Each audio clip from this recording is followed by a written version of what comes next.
Assalamualaikum warahmatullahi wabarakatuh. Halo warga Semandel. This is Isa Enada. Saat ini kalian sedang mendengarkan podcast Mandel. Siapkan tempat terbaik kalian untuk mendengarkan podcast ini. Enjoy!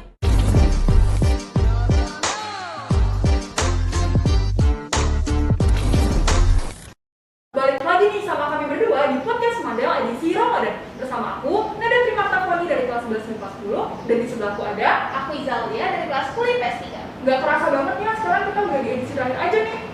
Tapi tenang aja, ini bukan podcast terakhir kita kok. Nanti kita bakal hadir dengan podcast dan dengan tema yang lebih menarik nih. So, stay tune terus ya.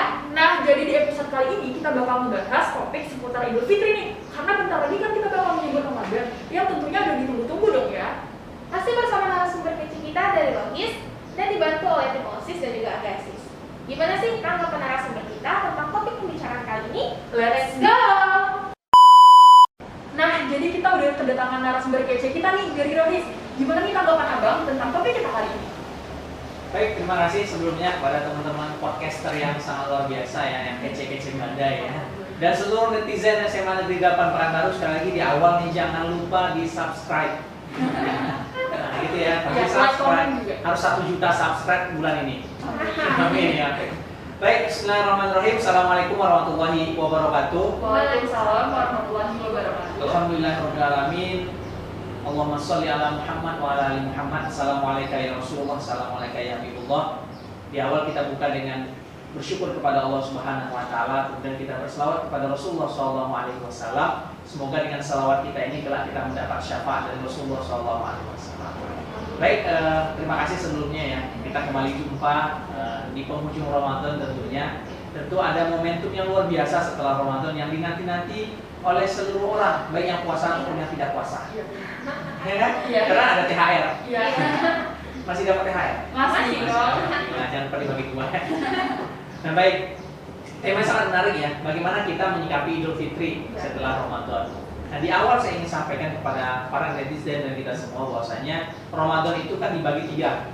Ya, ada 10 hari pertama, 10 hari kedua, kemudian ada 10 hari ketiga.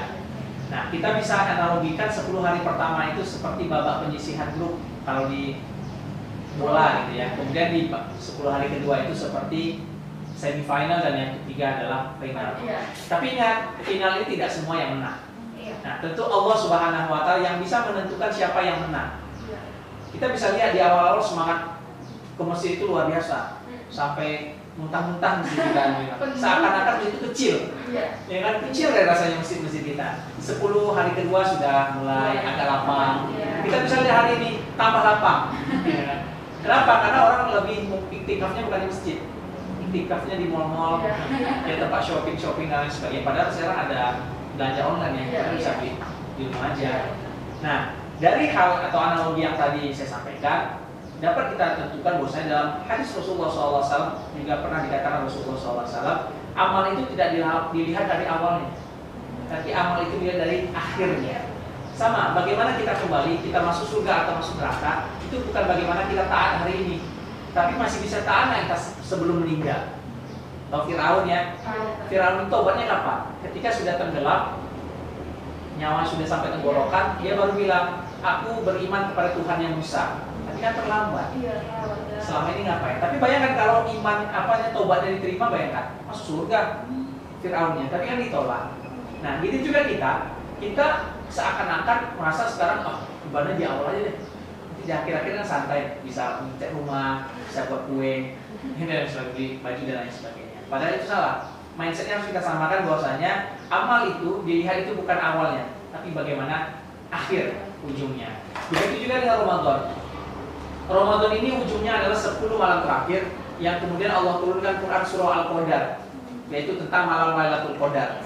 Yang menurut ulama macam-macam ya, ada yang di malam ganjil, ada di malam 27. Tapi yang perlu kita samakan persepsi adalah keyakinan kita bahwasanya malam Lailatul Qadar itu ada. Dan itu adalah malam yang lebih baik daripada 1000 bulan. Ya, min alfi syahrin dalam surah Al-Qadar itu kan 1000 bulan. Bayangkan, kita umurnya nggak sampai 1000 bulan ya. 1000 bulan itu kan 83 tahun lebih sedikit. Nah, kita kan nggak mungkin sampai. Tapi gara-gara kita beribadah pada malam Lailatul Qadar itu, kita kemudian bisa mendapatkan kebaikan sebanyak 83 tahun. Dan ini jarang sekali, langka. Dan banyak orang yang tahu tapi tidak mau melakukan. Ya kan? Banyak yang tahu, nggak mau. Tahu lah pokoknya 83 tahun, tapi nggak mau melakukan. Bagus kita iktikaf di mall, karena banyak diskon 70% plus 20 gitu dan lain sebagainya. Tapi ini yang harus kita sama persepsikan. Sedangkan orang-orang yang kemudian dia tidak beriman pasti dia akan bahagia. Nah ini yang akan membedakan status seseorang ketika di Idul Fitri. Ada yang menangis ketika ditinggalkan Idul Fitri dan ada yang bahagia ketika ditinggalkan Idul Fitri. Di sini berbeda. Yang pertama, kenapa orang-orang yang beriman itu menangis ditinggalkan Idul Fitri? Karena mereka tidak mendapatkan lagi diskon pahala besar dari Allah Subhanahu wa taala di bulan-bulan selanjutnya. Sedangkan orang-orang yang tidak beriman, kenapa dia berbahagia ditinggalkan bulan Ramadan? Karena besok dia bisa makan siang. Ya kan? Tidak ada zakat lagi, senang. Makanya akan beda statusnya di hadapan Allah ketika kita menangis meninggalkan Ramadan karena kita mungkin tidak bisa jumpa Ramadan yang akan datang. Tapi ada juga status yang kedua, kita bahagia ditinggalkan Ramadan karena kita tidak puasa lagi, bisa gibah lagi dan lain sebagainya. Maka kita akan coba di situ. Nah, Idul Fitri dari dua kata ya, Idul dan Fitri. Nah, Idul ini artinya kan kembali, sedangkan Fitri ini suci. Jadi orang yang berhasil menjalankan ibadah puasa selama 29 hari atau 30 hari, mereka akan kembali menjadi suci. Nah, suci ini kapan? Suci ini adalah ketika kita dilahirkan oleh ibu kita. Itu adalah semua anak-anak yang dilahirkan oleh ibunya, yang keluar dari rahim ibunya, dipastikan dia tidak punya dosa. Beda dengan orang mungkin udah balik dia banyak dosa pasti. Tetapi ketika dia lahir dari rahim seorang ibu, maka dia dipastikan tidak akan ada dosa. Nah seperti itu juga orang yang kemudian berhasil melewati 29 hari atau 30 hari di bulan Ramadan menuju Idul Fitri itu adalah kembali suci, tak ada dosa. Kenapa? Karena bulan Ramadan ini adalah syahrul maghfirah, bulan pengampunan. Orang-orang yang kemudian berhasil melewati bulan Ramadan berarti dia diampuni Allah Subhanahu wa taala. Nah, orang-orang yang celaka di bulan Ramadan adalah mereka tidak mendapatkan ampunan Allah Subhanahu wa taala. Ini yang jadi masalah. Kenapa orang-orang yang bersedih ditinggalkan Ramadan itu dia mikir, diampuni enggak dosanya? Sedangkan orang-orang yang bahagia meninggalkan Ramadan enggak peduli dia mau diterima silakan, mau enggak silakan. Maka kita harus memilih. Kita mikir enggak? Tobat-tobat kita, doa-doa kita, minta ampun kepada Allah selama Ramadan ini diampuni tidak? Nah ini bukti keberhasilan kita. Sama kayak kita lomba gitu ya. Bukti keberhasilannya apa? Diumumkan jadi pemenang. Kalau kita tidak pernah diumumkan jadi pemenang, kita belum tentu jadi pemenang. Ramadan gitu juga. Bukti kita menang di Ramadan adalah dosa kita diampuni Allah Subhanahu wa taala. Nah, orang yang dosanya diampuni Allah Subhanahu wa taala menurut Profesor Quraisy itu ada 3. Setelah Ramadan Idul Fitri dia akan mendapatkan 3 hal dalam dirinya. Yang pertama namanya adalah siddiq. Dia akan menjadi orang yang benar. Jadi orang-orang yang puasanya benar, orang-orang puasanya baik selama 30 hari atau 29 hari di bulan Ramadan, setelah Ramadan dia akan menjadi orang yang benar. Apapun yang dia lakukan pasti benar. Yang kedua khair, baik. Orang-orang yang pas menjalankan Ramadan 30 hari atau 29 hari itu, dia akan menjadi orang yang baik. Ya, baik saja tidak penting ya. Baik itu orang yang baik pasti benar. Orang benar belum tentu baik. Maka kita memilih jadi apa? Jadi orang baik yang pasti benar. Sedang yang ketiga kata Profesor Quraisy itu adalah jamilah, cantik. Apa yang cantik? Orang yang keluar dari Ramadan berhasil dia mendapatkan ampunan Allah, maka yang dilihatnya itu adalah yang baik-baik. Maka yang keluar dari ucapannya adalah yang baik-baik. Maka itulah sebenarnya tingkat keberhasilan kita meninggalkan bulan Ramadan ada 3 itu tadi. Siddiq, khair, jamil. Jadi kita akan menjadi insan yang benar, insan yang baik, kemudian dengan perkataan, sifat juga yang cantik untuk dilihat orang. Nah ini yang sebenarnya harus kita persiapkan. Jadi bukan berarti karena Ramadan kita jaga lisan kita, tapi nilai-nilai Ramadan itu bisa nggak kita bawa setelah Idul Fitri. Nah hari ini kan banyak orang mempersiapkan Idul Fitri itu luar biasa, mengalahkan persiapannya untuk menyambut bulan Ramadan. Dia beli semuanya, dia sediakan semua macam jenis kue kering, kue basah dan lain sebagainya, semua jenis minuman bersoda baik tidak bersoda, minuman kaleng atau pakai botol, macam-macam kan. Maka semua makanan ada di hari raya. Padahal nilai-nilai Ramadan itu mengajarkan adalah kesederhanaan. Kenapa Allah suruh kita puasa? supaya kita merasakan bagaimana saudara-saudara kita yang tidak bisa makan mungkin 3 kali sehari. Mungkin mereka bisa makan cuma 2 kali sehari atau sekali sehari atau 3 hari 1 kali makannya ada. Apalagi di rumah ada. Banyak kan? Nah, apakah seperti itu? Maka orang yang berhasil menyambut Idul Fitri adalah dia yang 3 tadi. Dia akan jadi siddiq, kemudian dia akan menjadi khair, dan dia akan menjadi jamil. Nah, dalam surah Al-Baqarah 183 ditunjukkan kata Allah, la'alakum tattaqun, akan menjadi orang yang bertakwa. Di situ ada huruf lam, la kan, la. Apa maksudnya? Adalah dengan sungguh-sungguh kita tidak akan bisa mendapatkan 3 tadi kalau kita tidak bersungguh-sungguh di bulan Ramadan. Maka para netizen, khususnya SMA Negeri 8, masih ada mumpung beberapa hari kita puasa ya, maka harus kita gaspol, jangan sampai kita ketinggalan malam Lailatul Qadar. Sehingga di Idul Fitri nanti kita betul-betul menjadi insan yang fitrah, yang suci, dan juga mampu nanti menanamkan nilai-nilai Ramadan setelah ini. Itu sih para podcaster yang kecil. Wah, itu dia tadi ya tanggapan narasumber kita tentang menyambut bulan Idul Fitri. Tapi sebelum itu, kita udah nyiapin beberapa pertanyaan nih dari netizen Mandel buat dijawab sama Ed. Pertanyaan pertama, gimana sih Bang cara kita merayakan Lebaran di era pandemi ini tanpa menghilangkan kesan Lebarannya? Oke, terima kasih netizen yang bertanya. Kayaknya dia memang 2 tahun nggak Lebaran ini beda ya. Jadi alhamdulillah pertanyaan-pertanyaan ini memang termasuk dari pribadi saya yang bertanya. Gimana sih kita merayakan Idul Fitri tahun ini yang selama mungkin 2 tahun kebelakang kita tidak bisa merayakan secara baik ya. Nah, yang pertama alhamdulillah pemerintah kita kan sudah membolehkan nih, tidak ada penyekatan, tidak ada lagi pembatasan. Silakan kemudian kita untuk mudik gitu, merayakan Idul Fitri kita, melaksanakan sholat Id kita, kemudian melakukan silaturahmi.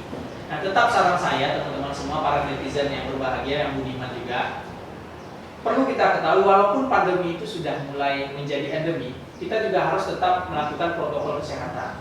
Sehingga jangan sampai setelah Idul Fitri ini ada yang meninggal. Iya, tiba-tiba sesak napas mati, corona, gitu, dan lain sebagainya. Kita meminimalisir ini. Tetapi dengan himbauan pemerintah seperti itu penting rasanya kita untuk memaksakan diri, kita untuk balik kampung. Saya pernah dengar tausiah juga dari Ustaz Abdul Somad ya. Beliau sampaikan apa? Paksakan dirimu balik kampung. Bagaimanapun hak yang engkau dapatkan hari ini, itu gara-gara ada makmu, gara-gara ada ayahmu. Kau tak akan bisa jadi seperti kalau tak ada ayah dan tak ada makmu. Maka balik, paksakan diri. Kalau tak ada uang, nabung. Ya, kalau tidak bisa juga telepon, kalau tidak bisa juga nge-zoom. Ya kan, bahkan beliau sampaikan kalau kita menjadi orang kaya gitu ya, pastikan cari orang yang bisa masak di kampung lu, biar masakan mak kita. Jangan mak kita tuh masak lagi. Sampai sebegitunya, bayangkan. Mak kita, misalnya orang tua kita lah ya, karena tadi kita pulang kampung rumah nenek ya. Orang tua kita kan punya orang tua lagi, nenek kita gitu ya. Jangan gara-gara kita, jangan pulang kampung coronanya. Jangan kita menghalangi ayah kita, ibu kita untuk berbakti sama orang tua. Karena ketika kita nanti sudah dewasa, tentu ayah kita hari ini akan menjadi seperti itu juga kan. Kita akan hijrah dan lain sebagainya. Betul. Dan kita harus paksakan untuk pulang kampung. Kalau tahun depan belum tentu. Ya, ibu kandung itu cuma satu, ayah kandung itu cuma satu. Tak ada ayah kandung kedua, tak ada ibu kandung kedua. Maka paksakan Idul Fitri tahun ini pulang kampung, pulanglah. Ibumu tuh rindu. Dia bukan rindu suaramu, dia ingin lihat jumpa anaknya yang dulu kecil. Kita sebesar apapun ya hari ini, emak kita pasti anggap kita macam kecil dulu. Ya kan pasti. Begitulah cintanya emak sama anak. Ayah kita pasti anggap kita macam kita dulu masih belajar naik sepeda. Ya kan? Bahkan mungkin masih ada yang makan disuapkan emaknya. Kadang-kadang kan kita manja-manjanya gitu loh. Kenapa? Karena emak kita menganggap kita tuh sama seperti, walaupun kita besok punya anak, kita tuh tetap di matanya seperti anak kecilnya. Nah makanya saya bilang tadi, ibu kandung itu cuma satu, ayah kandung itu cuma satu, paksakan pulang kampung. Ini yang netizen yang kan ada juga di SMA 8 ini ada anak ada bukan? Pulang kampung kalian. Harus pulang kampung, balik jumpa emak kalian, jumpa ayah kalian. Karena tahun depan belum tentu. Kan belum tentu. Dan pastikan kita berjumpa emak kita tuh cium tangannya. Jangan sampai tiba di kampung tidur. Jangan sampai. Maka pastikan kita berbakti kepada orang tua kita. tapi tetap dengan dibungkus dengan protokol kesehatan yang baik. Jangan sampai gara-gara kita balik sekampung corona. Kan ini jadi permasalahan baru kan, naik lagi kasus ya kan dan sebagainya. Nggak jadi lagi sekolah offline, online lagi kan bosan kan sampai tamat online tuh bosan loh. Iya, bosan. Kuliah online lagi, nggak jumpa dosen. Kuliahnya lulusnya di UI, cuma kata online kuliah di Pekanbaru, nggak asik kan? Iya. Nah, gitu sih. Ya, baik. Terima kasih ya Bang jawabannya. Kemudian ada pertanyaan selanjutnya, apabila ada seorang muslim yang meninggalkan sholat padahal dia tidak berhalangan, maka hukumnya gimana ya? Karena saya bukan ahli hukum Islam yang menetapkan halal haram dalam satu masalah, saya melihatnya seperti ini. Ketika kita menang, nah kita menang sebuah lomba kayak apa namanya sepak bola gitu menang, akan hambar rasanya kalau kita tidak angkat trofi, kalau kita tidak dikarungkan medali. Nah saya mah sholat Idul Fitri itu itunya, percuma kita menang kalau kita tidak dapat medalinya. Makanya jangan sampai kita, karena ini adalah sunnah muakkad yang sangat dianjurkan Rasulullah SAW, maka lakukan. Jadi pada malam takbiran itu janganlah lagi begadang. Nanti tidur bangun jam 9. Nah, ada lagi orang sholat jam 9 kan? Dan ada juga sholat Id sendiri. Karena sholat itu ada khutbah, ada rukunnya kan? Jadi kalau kita tinggal juga menjadi bermasalah. Dan juga orang banyak salah nih. Nanti ajalah habis sholat pulang, tidak dengarkan khutbah, batal sholat Idnya. Karena khutbah ini rukun dari sholat Id. Jadi jangan sampai kita sholat dua rakaat mau cepat-cepat manaskan kuah gulai, ya kan? Manaskan kuah soto, emak kita pulang. Nah itu batal jadi sholatnya. Begitu juga sholat Jumat kan? Kalau sholat Jumat terlambat aja, khotib naik mimbar, nggak ada sholat Jumat baginya. Terlambat masuk nih, khotib udah assalamualaikum warahmatullahi wabarakatuh, duduk khotib azan, masuk kita, tidak ada sholat Jumat buat mereka. Mereka ada sholat zuhur. Nah kayak gitu ya, maka sholat Id ini adalah sebagai pelengkap kemenangan kita. Nah intinya apa? Ramadan tahun ini adalah momentum kita untuk introspeksi diri ya. Kalau kita punya banyak salah ya, minta ampun sama Allah Subhanahu Wa Taala itu penting. Dan juga ada hadis Nabi Muhammad SAW. Rasul itu kan pernah naik ke atas mimbar dan Rasul panggil, wahai sahabatku dekat dengan mimbar ini. Kemudian Rasul naik di mimbar pertama, Rasul bilang amin. Naik ke langkah kedua amin. Naik ke langkah ketiga, Rasul bilang amin. Apa amin pertama? Sahabat nanya, wahai apa ya? Siapa ya? Kau doa siapa yang kau aminkan? Kena dengar. Kata Rasulullah SAW, ketika aku naik tangga pertama, aku mendengar Jibril berdoa, maka aku aminkan. Apa doa Jibril? Celakalah orang yang berpuasa tapi tidak mendapat ampunan Allah. Rasul katakan amin. Nah, jadi itu dia nih tadi obrolan singkat kita tentang Idul Fitri. Semoga pahala kita diterima oleh Allah Subhanahu Wa Taala. Terima kasih kepada Tuna Resto, Agasis, Oksis, dan juga Hafiz yang telah banyak membantu kita dalam rekaman podcast kali ini. Akhir kata kami pamit, jangan lupa saksikan podcast kita selanjutnya. Podcast Bincang Bersama